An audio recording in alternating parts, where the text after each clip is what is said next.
Hello and welcome to Reportage. This is Danish bin Nabi.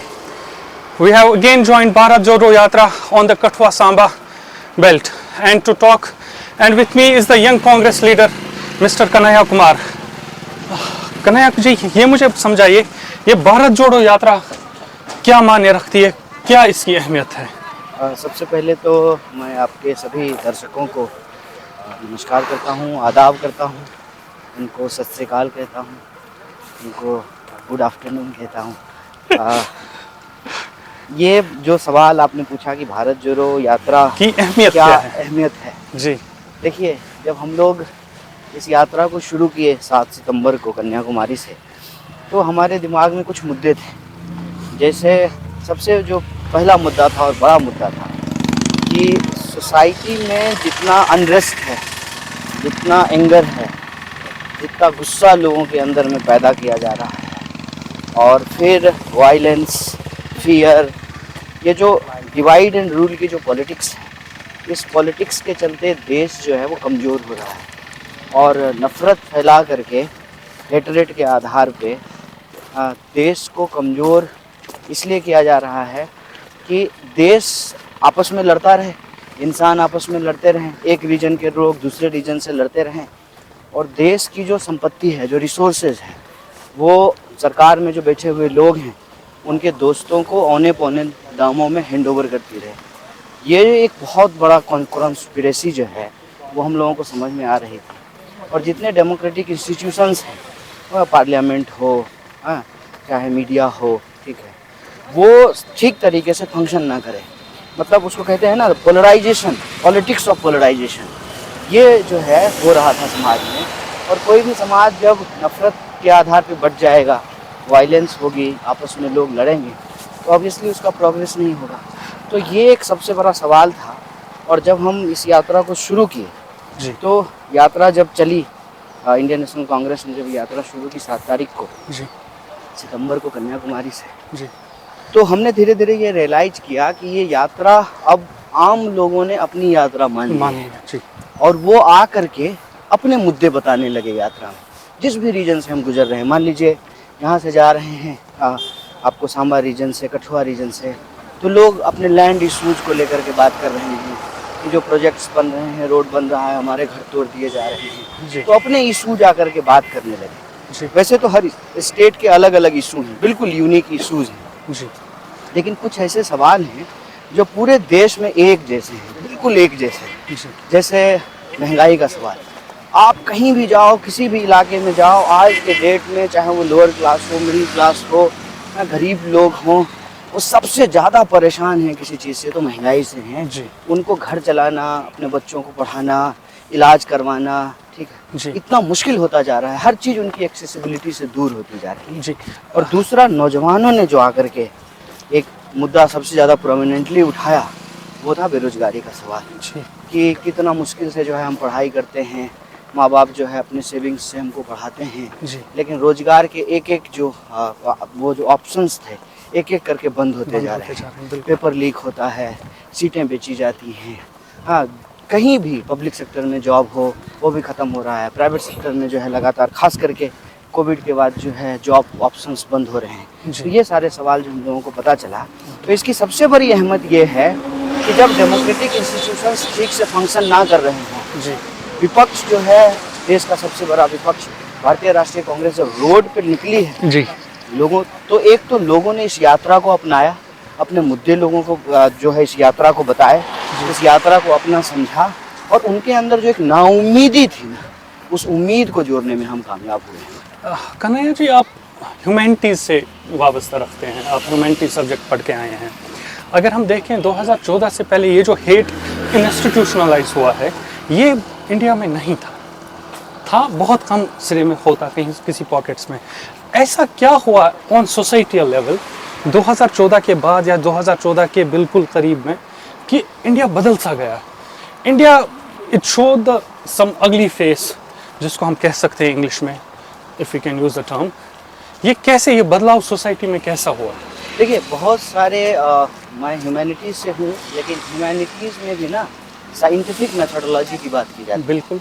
Scientific technological development जो है वो समाज में एक युगांतकारी एपिस्टेमोलॉजिकल चेंज लेकर के आता है। जी और उसमें देखेंगे कि जो साइंटिफिक इन्वेंशंस होते हैं उसका बड़ा रोल होता है।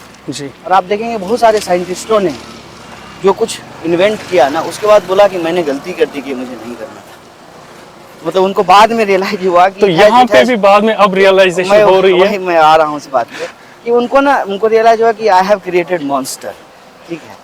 लेकिन वो जब बना रहे थे, जैसे बंदूक बनी, तो बंदूक अपनी सुरक्षा के लिए बनी, बंदूक किसी की जान लेने के लिए नहीं बनी। जी। लेकिन आप देखिए कि बंदूक का इस्तेमाल सबसे ज्यादा लोगों दूसरे की जान लेने के लिए की गई। तो आपने जो सवाल पूछा है ना कि ये चेंज हुआ कहाँ पे? इंडिया का सबसे बड़ा स्ट्रेंथ है डाइवर्सिटी। जी सबसे बड़ा स्ट्रेंथ है। जी। मतलब ये देश जो है, मैं तो घूमते घूमते आ रहा हूँ ना, आप मौसम वेदर की बात कर लें, लैंडस्केप की बात कर लें, आप जो है कल्चर की बात कर लें, आप जो है ट्रेडिशन की बात कर लें, रिचुअल्स की बात कर लें, सच में इतना डाइवर्स लैंड जो है ना, वो कहीं पे नहीं है दुनिया में। सबसे ज़्यादा डाइवर्स लैंड है। ये हमारी सबसे बड़ी स्ट्रेंथ थी। स्वाभाविक रूप से जो डाइवर्सिटी होती है उसमें एक ना, अगर उसको निगेटिवली इस्तेमाल किया जाए तो वो सबसे बड़ा वीकनेस भी बन सकता है इंसान को आपस में लड़ाने में। और इसका इस्तेमाल इस देश में सबसे पहले अंग्रेजों ने किया था। जी अंग्रेजों ने बहुत चालाकी से यहाँ पे एक डिवीजन क्रिएट किया, धर्म के आधार पर, जाति के आधार पर, ठीक है। जाति थी हमारे समाज में पहले से ही, लेकिन उसका एक पॉलिटिकल इस्तेमाल नहीं था। हाँ, उसका मतलब आप ये समझ लीजिए कि मान लीजिए एंटी ब्रिटिशर्स अगर कोई मोबिलाइजेशन हो रहा है तो उस मोबिलाइजेशन को तोड़ने के लिए, उस मोबिलाइजेशन को कमज़ोर करने के लिए, कहते हैं ना कि अगर देश के दुनिया के सारे हैव नोट्स इकट्ठा हो जाएं तो जो लोग बेईमानी करके जो है संपत्ति इकट्ठा करके रखे हैं वो इकट्ठा करके रख ना पाएँ। तो ये जो रूलिंग क्लास डिस्पेंसेशन है उसमें जो उसकी प्रैक्टिस होती है कि डिवाइड करो रूल करो, उसका इस्तेमाल किया गया। और इसमें खास करके मीडिया का बहुत बड़ा रोल किया गया कि आप ये देखेंगे कि लोगों के बीच में जो डिफरेंसेस थे, उस डिफरेंसेस को जो है इस्तेमाल किया गया लोगों को जोड़ने के लिए नहीं, उनको और आपस में डिवाइड करने के लिए। और उसका कारण सिर्फ और सिर्फ ये है कि अनरेस्ट रहेगा, लोग आपस में लड़ते रहेंगे तो देश की प्रॉपर्टी जो है वो अपने दोस्तों को हैंड ओवर करके देंगे। आपके जो लीडर है राहुल गांधी, उनके बारे में बहुत नेगेटिव एक परसेप्शन, एक नेगेटिव इमेज क्रिएट की गई मीडिया के थ्रू। हजारों करोड़ खर्च किए गए। जब यात्रा शुरू हुई थी तो ये भी बोला गया कि ये 3-4 ही दिन चलेगा, फिर उठ के चला जाएगा। He has although proved everyone wrong। कैसा एक्सपीरियंस रहा आपको राहुल गांधी के साथ और क्या चेंज लगे आपको राहुल गांधी में? देखिए, वो हमारे नेता हैं जी। हम लोग तो हकीकत जानते थे जी। और हम लोगों को तो मालूम था कि वो एक ऑनेस्ट इंसान है। वो कभी भी जो है एक टिपिकल पॉलिटिशियन की तरह कोई जो है फॉल्स प्रॉमिस नहीं करते हैं जी। वो जो कर सकते हैं, जो बात उनको ईमानदारी से सही लगती है, सच लगता है, इसलिए आप देखेंगे कि कई बार उन्होंने अपने पॉलिटिकल लाइफ में पार्टी के विरुद्ध जाकर के जो है स्टैंड लिया। बिल्कुल। अपनी भी सरकार के खिलाफ जो है बोला कि नहीं ये गलत हो रहा है। बिल्कुल। तो ईमानदारी, मॉनेस्टी, इंटीग्रिटी, ये उनकी खास बात थी। लेकिन उसको अनसीरियस लीडर के रूप में एस्टेब्लिश करना, हजारों करोड़ उसके ऊपर खर्च किया गया ताकि वो जो सवाल लोगों के उठाए जा रहे हैं ना, वो सवाल भी सीरियस ना रहे। अगर आप व्यक्ति को ही अनसीरियस बना दें, इतना नीचा दिखा दे, हाँ, जैसे अगर मान लीजिए कि आप दूध की दुकान को शराब की दुकान घोषित कर दें जी, तो वहाँ जो लोग दूध भी पी रहे हैं तो लोगों को लगेगा कि शराब पी रहे हैं। तो ये टैक्टिस जो है इस्तेमाल की गई। लेकिन कहते हैं ना कि सच को किसी गवाही की ज़रूरत नहीं होती है। आज वो रोड पे निकल करके चलने लगे और आप देख लीजिए, हम लोग तो कन्याकुमारी से चलते हुए देख रहे हैं, आप देख लीजिए ना लोग कैसे खड़े हैं। और आप इनसे बात करेंगे तो आपको पता चलेगा ये लाए हुए लोग नहीं है, ये अपने आप आए हैं। ये उस इंसान को देखना चाहते हैं कि कौन ऐसा इंसान है जो इतनी सर्दी में हाफ टी शर्ट पहन करके चल रहा है। आज जैकेट पहना था। हाँ, रेनकोट पहना था, बारिश हो रही है। उसका भी एक मुद्दा बन गया कि टी शर्ट लेके चले हैं। हाँ, मैं वही कह रहा हूँ कि अब आंख से जो लोग देख रहे हैं, तो जो व्हाट्सएप पे मैसेज आया था उनको खुद समझ में आ रहा था कि मेरे व्हाट्सएप पे गलत मैसेज आया था, क्योंकि अपनी आंखों से वो अब देख रहे हैं कि सच्चाई क्या है। जम्मू कश्मीर जो है एक हमेशा से एक स्पेशल स्टेट रहा है इंडियन यूनियन का। हाँ। तो क्या विचारधारा है आपको जम्मू कश्मीर को लेके? देखिए, एक बात तो मैं बता दूं कि सिर्फ जम्मू कश्मीर ही नहीं, भारत में जो है कई स्टेट हैं जो स्पेशल स्टेट हैं। जी जैसे अभी मैं बताता हूँ आपको, लोग शायद भूल गए हैं, झारखंड बना है जी। झारखंड बिहार का पार्ट था। मैं बिहार से हूँ। झारखंड में जो शेड्यूल्ड एरिया है वहाँ पे नॉन झारखंडी जो है वो जमीन नहीं ले सकता है। तो ये ना कोई ऐसा नहीं है कि सिर्फ एक स्टेट को ऐसा जो है राइट दिया गया था। जो सारे स्टेट जब 1947 के बाद देश आज़ाद हुआ, 1947 के बाद 1947 के बाद जब देश आज़ाद हुआ तो जो रियासतें थी वो जब इंडियन स्टेट में शामिल हो रही थी, उनका कहते हैं ना एसिमिलेशन हो रहा था, इंटीग्रेशन हो रहा था जी। तो उसमें बहुत सारे स्टेट को उनके कंडीशंस के आधार पर उनको स्पेशल स्टेटस दिया गया। फिर यही मामला जो है जम्मू कश्मीर का भी था। फिर जम्मू कश्मीर का मॉन्स्टर क्यों बनाया गया? ये तो एक पॉलिटिकल एजेंडा है, मैंने आपको कहा। और ये ऐसा नहीं है कि अब जैसे आप जम्मू कश्मीर की बात, ये जो है ना सिर्फ जम्मू कश्मीर का मामला नहीं है। मैं आपको यही कह रहा हूँ, आप किसी भी रीजन में चले जाओ, किसी भी रीजन में, आप उत्तर प्रदेश चले जाओ, आप बिहार चले जाओ, ठीक है, एक रीजन के लोगों को दूसरे रीजन के लोगों से लड़ाया है। मैं ये कह रहा था कि this is the like typical tactics of BJP RSS, and I think they have learned from Their mistakes. Britishers how the divide and rule policy is very effective.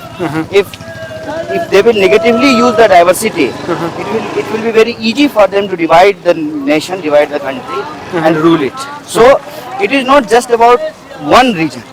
पूरे देश में कहीं भी चले जाओ, आपको मैं बता दूं कि उत्तर प्रदेश में बात करते हैं, ओबीसी को कैसे आपस में लड़ना है, ठीक है ना, अपर कास्ट लोअर कास्ट कैसे करना है। अब आप हिमाचल चले जाओ तो अपर हिमाचल लोअर हिमाचल कैसे करना है।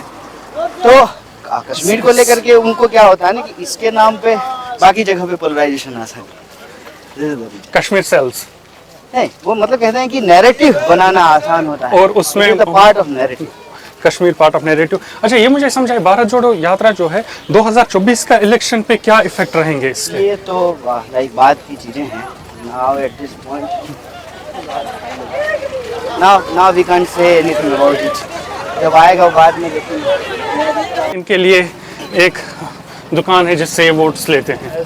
मैंने समाज को जो है डिवाइड करने में ये किसी भी रीजन का इस्तेमाल कर सकते हैं, किसी भी रीजन का दूसरे रीजन के खिलाफ, किसी भी जाति का इस्तेमाल। हम सब एक हैं, हम सब भारत के रहने वाले लोग हैं। हमारे अधिकार जो हैं संविधान में लिखे हुए हैं। अब संविधान के हिसाब से जो है देश चलेगा। संविधान में जो चीज़ें लिखी हुई हैं उसमें अधिकार भी लिखा हुआ है, कर्तव्य भी लिखा हुआ है। सरकार के भी कर्तव्य है, नागरिक के भी कर्तव्य है। ठीक है, वहाँ पे आपने झारखंड या उत्तराखंड या और किसी स्टेट की बात की, वहाँ पे ये सिटीजन्स है, मगर कश्मीरी हमेशा टेररिस्ट क्यों बनता है? ऐसा क्यों? उसका तो एक अलग, वो बिल्कुल एक अलग चैप्टर है, बिल्कुल एक अलग बात है।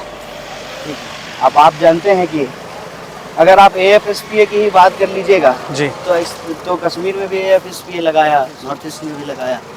देखिए, हम क्या कह रहे हैं कि आज दुनिया जिस चीज़ से जूझ रही है ना, उसको समझने की ज़रूरत है। और ये एक जो है टिपिकल टैक्टिक्स और मेथोडोलॉजी बन गई है रूलिंग क्लास की, कि जो रूल लोग हैं उनको कैसे आपस में डिवाइड करना। चलो, थैंक यू सर।